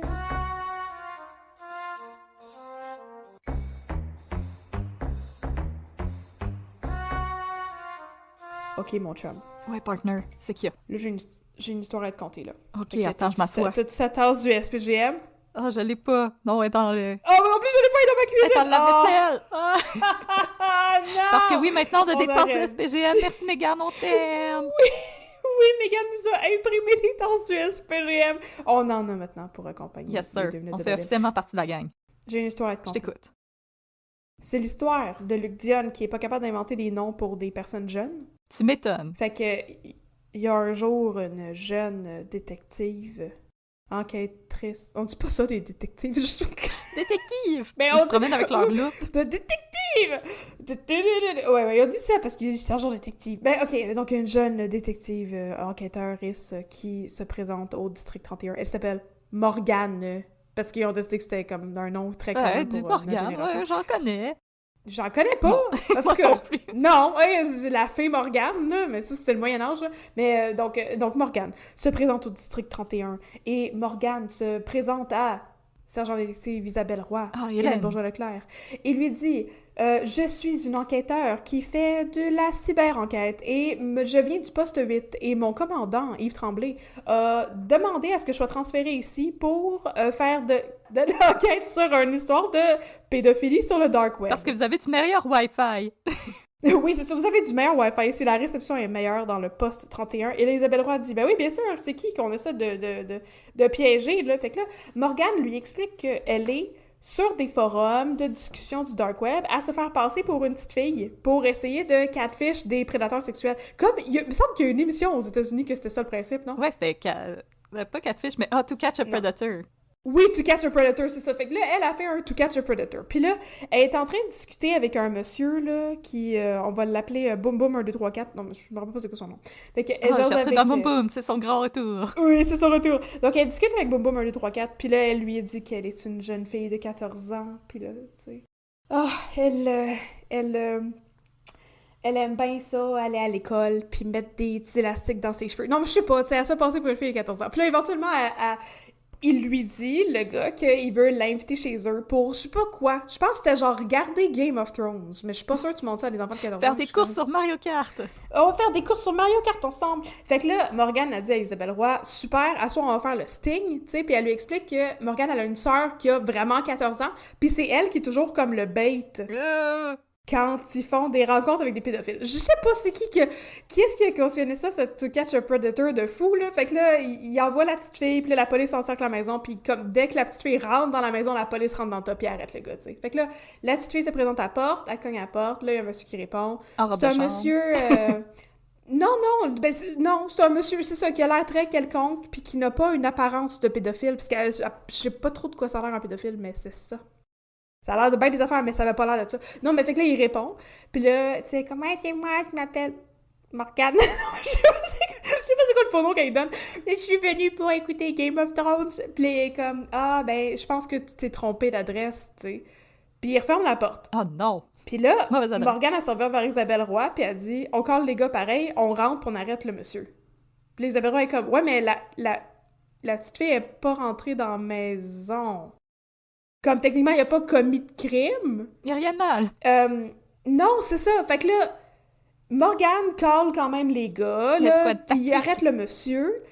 L'escouade tactique. Et là, pendant que Isabelle est en train de checker qui est ce monsieur, il me semble, s'appelle François Paradis, mais comme je suis pas trop accrochée à ce nom-là. Yves Tremblay, je m'en rappelle, mais François Paradis, je suis pas sûre. Mais en tout cas, François Paradis, ben, Isabelle fait un background check sur lui. Et elle réalise que François Paradis... il vient de se séparer de sa femme. Oh. Et le nouveau conjoint de sa femme, c'est le commandant Yves Tremblay. Oh non! Est-ce que tu vois le conflit d'intérêts qui se profile à l'horizon? Donc c'est ça, là, elle réalise que, mon Dieu, mais il y a un conflit d'intérêts du Saint-Sacrement dans cette histoire. Fait que là, est-ce que c'est le hasard total qui a mené Morgane vers le Dode, qui est l'ancien mari de la nouvelle blonde du commandant? Ou coincidence? I think not!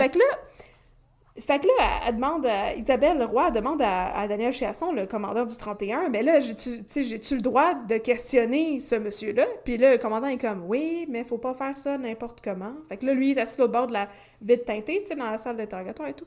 Et là, Isabelle Roy va questionner le commandant. Et le commandant de tout nier en bloc... J'étais pas là, je sais pas ce qui se passe. Non, je savais pas, c'est complètement le hasard. Moi, j'ai mis Morgane sur la tâche de... J'étais en Floride avec mes alligators de compagnie. Oui, exactement. Mais j'ai mis Morgane sur la tâche de catfish des prédateurs, to catch a predator. Puis j'avais aucune idée que la personne qui était targetée par cette opération-là était l'ancien mari de ma nouvelle blonde. Je sais pas au courant. Puis, en plus, Quel drôle d'hasard! Il est super condescendant avec elle, avec Isabelle Roy, parce que lui, c'est un commandant, puis elle, c'est juste une sergent détective. Puis il est très désagréable. Puis il a déjà animé les zigotos, comment? Oui! Ah, c'est vrai, c'est le gars qui a animé les zigotos, exactement! Fait que là, il a animé les zigotos, fait que lui, il est meilleur que tout le monde. Fait que là, bien sûr, à travers tout ça, les enquêtes internes commencent à se mêler de ça, parce que, encore une fois, conflit d'intérêts du Saint-Sacrement. Gros conflit d'intérêts. Yves Jacob, il est comme, j'aime pas ça. Il est comme, ouais, c'est ça. Fait que là, Yves Jacob arrive, puis, tu sais, au bout d'une couple de rencontres, mettons, avec Morgane, ben Yves Jacob puis Isabelle réussissent à convaincre Morgane de passer à la table et de se confier. Et elle leur dit que effectivement, c'est pas un hasard si elle est tombée sur Boom Boom 1, 2, 3, 4. C'est le commandant qui a donné le handle de Boom Boom 1, 2, 3, 4. Donc le commandant, vraisemblablement, savait qui elle enquêtait. Elle-même n'était pas au courant que c'était l'ancien mari de la nouvelle blonde de Yves Tremblay. Fait que Yves Tremblay se faisait passer pour une petite fille de 14 ans. Ben, Yves Tremblay a comme contribué à cette histoire de catfishing, là. Fait que là, on voit qu'il y a un conflit d'intérêts, il y a des sanctions, bon. Mais ce n'est pas la fin de l'histoire. La fin de l'histoire est vraiment tragique et terrible. T'es-tu prête? Je sais pas pourquoi je raconte la fin, parce que tout le reste, c'était bien entertaining, là.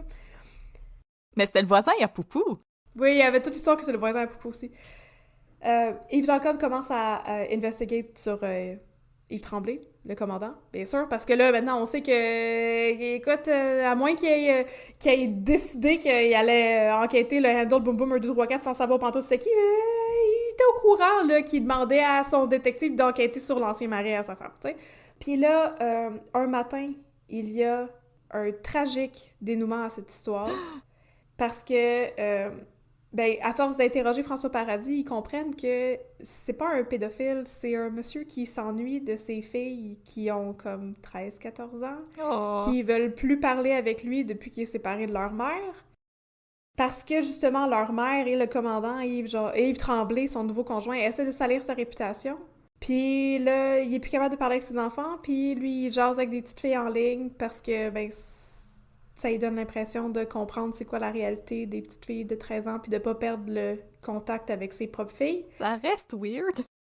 Ça reste très weird, mais il fait pas ça pour les abuser sexuellement. C'est pas ça du tout. T'sais. C'est dans des zones très grises d'éthique, là, mais c'est pas de la pédophilie. Fait que, bon, là, il a fini par confier tout ça, puis un matin, ben, la fille de François Paradis apprend que Yves Tremblay va probablement perdre sa job. Puis sa pension, puis tout, of course. À cause de cette histoire-là. Because he made his bed and now he will lie in it. Oui, parce que les enquêtes internes vont porter des accusations contre lui. Il va sûrement perdre sa job. Et là, la fille de François Paradis pète une coche. Elle vole l'arme de service de Yves Tremblay et elle se rend chez son père et elle l'abat d'une balle dans la poitrine.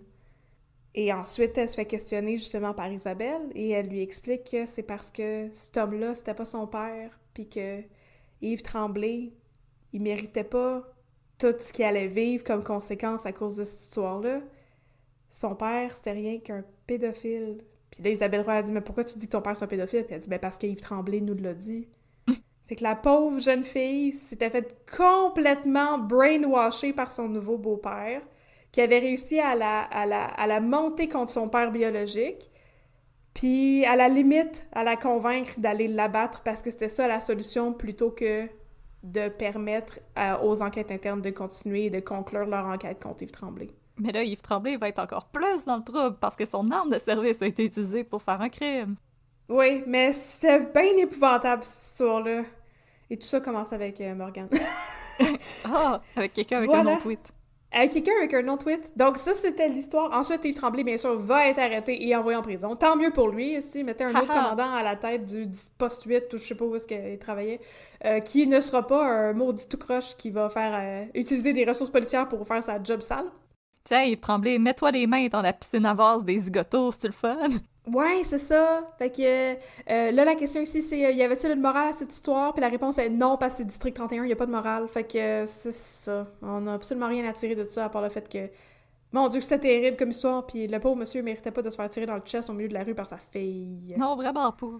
Ah, c'était pas mal triste, ça. Maudit monsieur des zigotos.